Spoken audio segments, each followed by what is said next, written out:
بسم اللہ الرحمن الرحیم۔ خواب میں اگر کسی شخص نے یہ دیکھا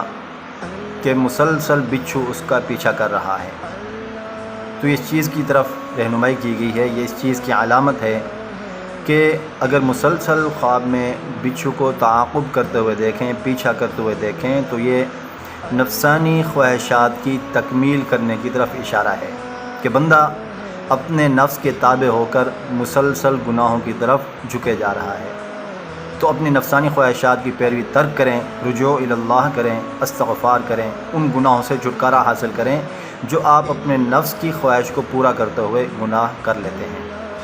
اور اگر خواب میں یہ دیکھا گیا کہ بچھو کاٹ رہا ہے تو یہ اس چیز کی علامت ہے کہ دشمن آپ کو ضرر اور نقصان پہنچا رہا ہے۔ اپنی دانشوری سے،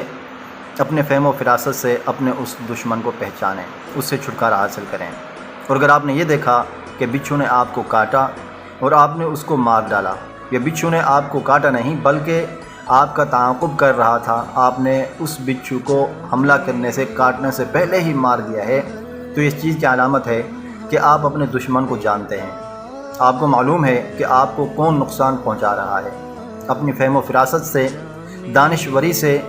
آپ نے اپنے اس دشمن سے نجات حاصل کر لی ہے۔ اور اگر پھر بچھو کو مارنے کے بعد دیکھا کہ وہ پھر زندہ ہو گیا ہے تو آپ کو ہوشیار رہنا چاہیے، اپنے اس دشمن سے اپنے آپ کو حتی الامکان بچانے کی کوشش کرتی رہنی چاہیے کہ جس سے آپ ایک مرتبہ نجات اور چھٹکارا حاصل کر چکے ہیں وہ پھر آپ کو مزید دوبارہ نقصان پہنچا سکتا ہے۔